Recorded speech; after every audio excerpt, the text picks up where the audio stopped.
금방 8월 달입니다. 어제 우리 생각했는데 오늘 영원한 보호, 우리가 어떤 보장이 된다 하는 것은 굉장한 기쁨입니다. 그래서 믿음의 사람은 의인은 결코 하나님 앞에 버림받지 않습니다. 그래서 여호와께서 사람의 걸음을 정하시고 그의 길을 기뻐하시나니 작정하신 분이 넘어졌지만 엎드리지 않고 그 손으로 붙드시고 작정을 이루어가십니다. 그러니까 우리가 불신의 사람들, 악인들, 하나님의 생명에서 축복에서 끊어질 것을 시편 37편은 말씀하고 있는데요. 가만히 들여다보면 9절부터 그렇게 표현합니다. 진실로 악을 행하는 자들은 끊어질 것이나 여호와를 소망하는 자들은 땅을 차지하리로다. 22절에도 주의 복을 받은 자들은 땅을 차지하고 주의 저주를 받은 자들은 끊어지리로다.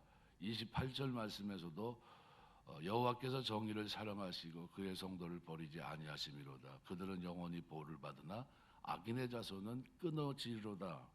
계속 끊어진다고 얘기합니다. 34절 말씀에도 여호와를 바라고 그의 도를 지키라. 그리하면 내가 땅을 차지하게 하실 것이라. 악인이 끊어질 때 내가 똑똑히 보리로다.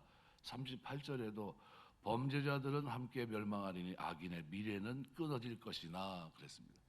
악인은 미래가 없다는 거예요. 악인은 끊어지게 된다. 하나님이 이 사람들은 이렇게 끊어지게 하신다는 겁니다. 이 같은 이 두세 개 대조 속에서 우리는 의인의 미래를 살펴보면서 우리의 미래를 영적으로 내다볼 수 있게 됩니다. 그래서 의인들이 누리는 장구한 축복은 어떤 것일까? 첫 번째로 의인의 걸음을 지켜주십니다. 여호와께서 의인의 미래를 작정하십니다. 그래서 의인의 갈 길을 정하셨습니다. 의인의 생명을 영영히 보호하시는 예정과 의인의 가정, 생업, 자녀들을 영원히 보존하시는 작정을 하셨습니다. 그래서 인간의 잔꾀와 어두러진 이성으로 우리의 미래를 설계하고 달려가는 일은 사실 부질없는 일입니다. 잠언 16장 9절 기록에 보면 사람이 마음으로 자기의 길을 계획할지라도 걸음을 인도하시는 자는 여호와시니라. 근데 그 걸음을 인도하신다는 거예요. 의인이 걷는 걸음을 하나님이 인도하십니다. 기도와 말씀에 의존하지 아니한 인생 시간표를 경고하는 말씀입니다. 하나님께서 인도하시는 의인의 길은 반드시 어떻게 해요? 흥할 수밖에 없습니다. 그래서 예레미야 말씀에 보면요, 10장 말씀에 이렇게 표현합니다. 10장 23절 여호와여 내가 알거니와 사람의 길이 자기에게 있지 아니하니 걸음을 지도함이 걷는 자에게 있지 아니하니이다. 하나님이 작정하셨습니다. 그리고 선한 길로 인도하십니다.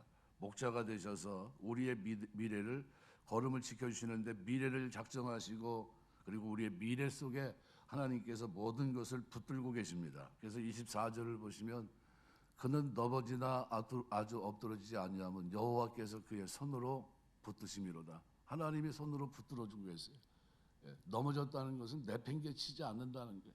그 잘못해서 넘어져서 실패하고 무너졌지만 작정한 대로 하나님께서 이루시겠다는 겁니다.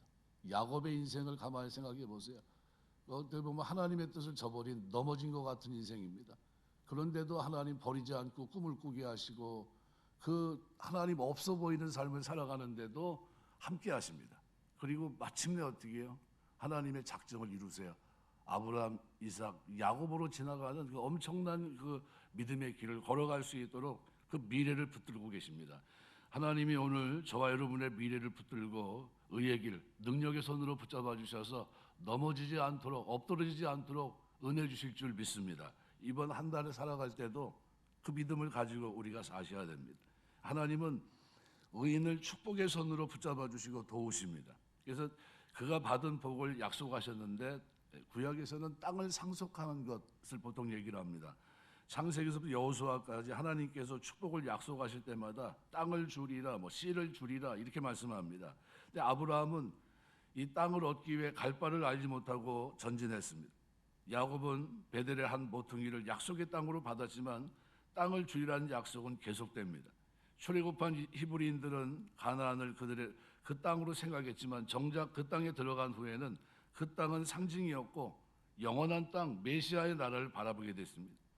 하나님께서 의인들은 하나님의 영원한 나라로 그리고 반드시 이끌어 가심을 여러분이 믿게 되시길 주의 이름으로 축원합니다. 그럼 걸음을 언제까지 지켜주신다는 겁니까? 주님 앞에 쓸 때까지예요. 의인의 미래를 하나님이 작정하시고, 그래서 사도 바울은 뭐라고 표현했냐면 창세전 그리스도 안에서 오늘 우리를 작정하셨다, 예정하시고, 창세전 그리스도 안에서 세상이 시작하기도 전에 하나님이 저와 여러분을 예정하시고, 그리고 그 미래를 어떻게 작정하신 그대로 능력의 손으로 붙드시고, 넘어졌지만 엎드러지지 않고 내팽개치지 않고 그것을 이룰 수 있도록 하나님이 인도하신다는 겁니다. 이 확신을 가지고 하나님의 보호를 확신을 가지며 힘있게 사시길 주의 이름으로 축원합니다. 두 번째는 의인의 자녀를 하나님이 지켜주십니다. 부모가 잘 돼도 자녀가 안 되면 마음이 좀 한쪽이 휑합니다. 그런데 자녀가 잘 되면 기분이 좋아요. 자랑하고 싶고. 그러니까 의인의 자식은 오늘 25절 보니까 걸식하지 않는다. 의인의 미래는 하나님께서 친히 챙겨주십니다. 자손들이 복을 받아요. 의인의 집에는 그 후손이 땅에서 강성하고 부여와 재물이 그 집에 있다. 그래서 시편 말씀에 보면 112편 말씀에 이렇게 표현합니다. 할렐루야, 여호와를 경외하며 그의 계명을 크게 즐거워하는 자는 복이 있도다. 그의 후손이 땅에서 강성하며 정직한 자의 후손에게 복이 있으리로다. 부와 재물이 그의 집에 있으며 그의 공의가 영구히 서 있으리로다 그랬습니다. 우리 새벽에 나와서 한 달을 계획하면서 이번 한 달도 하나님의 은혜로 감사하는 마음으로 살아갑니다 하면서 엎드린 종들에게 하나님께서 은혜 주실 줄 믿습니다. 그들의 가정, 그들이 걷는 미래, 자녀들이 걷는 걸음 하나님께서 어떻게 반드시 챙겨주실 줄 믿습니다. 그래서 다윗이 솔로몬에게 성전을 지을 수 있는 모든 것을 준비하고 이제 하나님의 부름을 받고 끝났지만, 솔로몬은 처음과 그 나중에 많이 달랐거든요. 범죄에서 하나님 영광 많이 가렸습니다. 그런데 하나님께서는 누구를 보아서 그를 창대하게 하셨냐면요, 다윗을 생각하시고 그 아비의 믿음의 길을, 의의 길을 생각해 보시고요, 그를 창대하게 하셨고요, 그 노년의 계시의 전달자로 이 솔로몬을 씁니다. 누구 때문이죠? 바로 의인의 자손이 걸식하지 않은 아버지 때문에. 여러분, 우리 신앙생활하면서 내가 신앙생활 잘하면 그걸로 끝나지 않습니다. 내 자녀들 하나님께서 반드시 축복하세요. 그래서 26절에 이렇게 말합니다. 그는 종일토록 은혜를 베풀고 꾸어주니 그의 자손이 복을 받는도다. 출애굽기 20장 6절에 보면 나를 사랑하고 내 계명을 지키는 자에게는 천대까지 은혜를 베푸느니라. 자손의 축복을 밝혔습니다. 시편에는 주의 종들의 자손이 항상 있고 그 후손이 주의 앞에 굳게 서리이다. 시편 102편 28절에 말씀합니다. 이런 말씀들을 통해서 믿음의 사람들의 의로운 수고를 보상하신다는 사실을 밝히고 있습니다. 이는 바로 씨를 주리라는 축복과 맥락을 같이 합니다. 아브라함에게 이삭을 주셨고요, 이삭에게 야곱을 주셨습니다. 그리고 다윗에게 예수 그리스도를 허락하신 겁니다. 우리의 후손들은 씨의 축복의 성취로 오신 그리스도를 통해서 복을 받습니다. 사죄의 축복과 영생의 축복, 이 땅에서 형통의 축복을 받습니다. 이거 얼마나 복이에요. 그러므로 믿음으로 사는 것이 미래에 대한 확실한 보장을 받는 길입니다. 하나님의 의로운 오른손이 의인을 붙잡고 계시고 어려울 때에는 그의 손으로 축복하시기 때문에 의인이 복을 누리게 됩니다. 여러분 가정의 자녀들이 복을 받는 은혜가 있게 되시길 주의 이름으로 축원합니다. 세 번째로 의인의 생명도 지켜주십니다. 하나님이 미래만 작정하고 미래를 붙들고 계시고 이루실 뿐만 아니라요, 의인의 자녀들도 하나님께서 어떻게 걸식하지 않도록 하시고요, 복을 받도록 인도하실 뿐만 아니라 결국은 영원한 천국에 내가 여호와의 집에 영원히 거하리로다. 시편 23편 6절 말씀대로 그 축복으로 하나님이 이끌어 가십니다. 의인은 지옥 가지 않습니다. 27절 보면 믿음의 사람도 일시적으로 넘어져 타락할 수 있습니다. 하지만 작정하신 분이 능력의 손으로 붙들고 계세요. 넘어졌지만 엎드러지지 않는 것은 여호와께서 손으로 붙드심이로다. 이게 은혜예요. 넘어졌는데, 분명히 실패했는데, 분명히 하나님의 뜻을 거슬렸는데, 죽어 마땅한데, 그런데 그 손으로 붙들고 계세요. 내팽개치지 아니하시고 능력의 손으로 미래를 하나님께서 이룰 수 있도록, 처음에 설계한 그대로 이룰 수 있도록 회개 기회를 주시는 겁니다. 아주 엎드러지고 망하는 경우가 없어요. 여호와께서 그를 붙잡아 주시기 때문입니다. 한 번 은사를 맛보고 말씀도 맛보고 능력도 맛봤어도 의인이 아는 사람은 타락하면 돌이켜 회개할 수 없습니다. 히브리서 6장 6절 말씀대로. 그런데 여기 한 번이라고 하는 단어는 한동안을 뜻합니다. 왜 이런 말씀이 기록되어 있냐면요, 하나님께서 일으켜 주셔야 일어나 기도하고 회개도 하는 겁니다. 회개가 자기 멋대로 안 돼요. 하나님 주시는 은혜, 긍휼의 은혜입니다. 그런데 이게 의인의 자손들에게는 뭐가 있다는 겁니까? 하나님께서 이렇게 하시겠다는 거예요. 그들을 일으키겠다는 겁니다. 그래서 악에서 떠나 선을 행하라, 그리하면 영원히 살리니. 악에서 떠나, 그죠? 하나님께서 붙잡아 일으키지 않으시면 구원받을 사람이 없는데, 의인은 하나님을 믿는 것과 하나님께서 원하시는 대로 사는 것이 일치합니다. 그래서 서서히 사람이 성화돼 가면서 그의 신앙이 틀을 잡아요. 이미 구원받은 자의 합당한 생애를 살아갑니다. 내가 바로 믿음의 자손이라고 하는 사실은 그 말씀 악에서 떠난 것을 보면 알게 돼요. 그런데 놀랍게도 우리 자녀들이 믿음 생활하면서 실족할 수는 있는데, 그런데 그것이 영원하진 않아요. 왜냐하면 하나님께서 은혜 주셔서 돌아서게 합니다.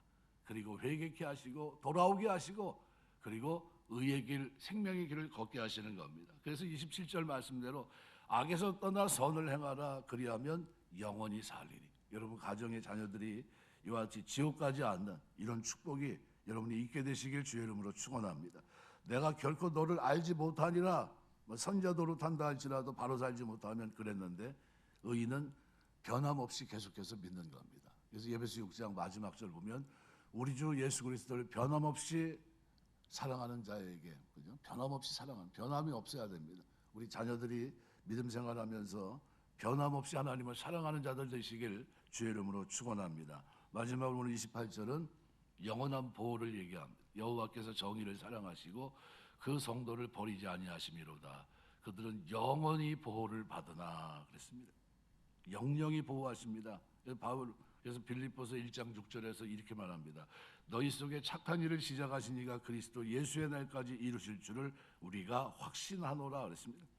예정된 구원의 확신을 사도 바울은 가르쳤던 겁니다. 그럼 우리 자녀들에 대한 확신을 가지셔야 돼요. 욥기서 5장 19절 보면 6가지 환난에서 너를 구원하시며 7가지 환난이라도 이 재앙이 내게 미치지 않게 하시는 하나님의 작정에 대해서 얘기합니다.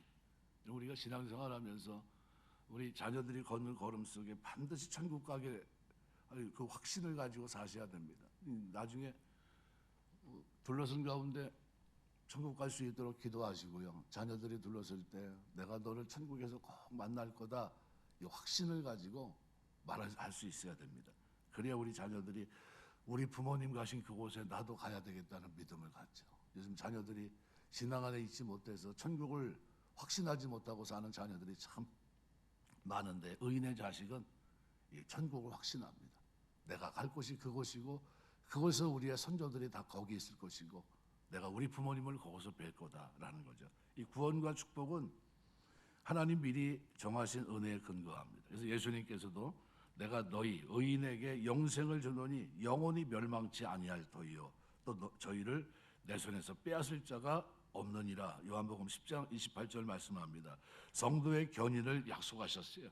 내가 너희에게 영생을 주노니 영원히 멸망치 아니할 것이다. 그러므로 믿다가 지옥 가는 법이 없습니다. 의인이 일시적으로 넘어져도 버림을 당하지 않습니다. 그래서 잠언 23장 16절은 이렇게 말해요. 대저 의인은 7번 넘어질지라도 다시 일어나려니와 악인은 재앙으로 인하여 엎드러지느니라. 의인은 재기가 가능합니다. 넘어졌지만 일어설 수 있는 이유가 뭐죠? 작정하신 그분이 능력의 손으로 내팽개치지 않고 붙들고 계시기 때문이에요. 그래서 저는 이렇게 신앙생활 하다 보면 마음이 좀 가라앉고 이렇게 좀 그럴 때가 있으면 시편 37편 말씀을 읽습니다. 하나님 말씀을 붙들고 그는 넘어지나 아주 엎드리지 아니하면 여호와께서 그의 손으로 붙드심이로다. 이 구절을 대할 때마다 힘이 나요.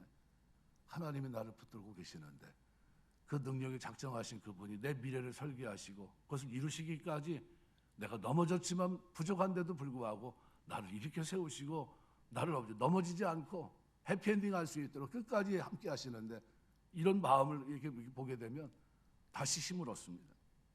우리가 하나님의 손에 있다는 확신을 가질 때 우리 삶의 평강이 뒤따라옵니다. 하나님의 약속이 있는 의인의 삶은 요동하는 바다 물결 같은 세상에서도 완전한 보호와 영원한 보호의 대상이란 사실을 잊지 마셔야 됩니다. 말씀을 맺겠습니다. 시편 오늘 말씀을 생각한 대로 하나님의 영원한 보호를 확신하면서 이번 한 달도 힘있게 사시기 주의 이름으로 축원합니다. 걸음을 지도하실 뿐만 아니라 자녀를 지켜주시고 오늘 우리의 생명을 영원토록 보장하십니다. 이 정도면 좀 완벽하지 않습니까? 좀 부족한 게 있나요? 부족한 게 하나도 없어요. 하나님이 함께 하시면서 우리에게 주어지는 이 축복은 너무나도 완벽한 축복으로 세팅이 되어 있어요.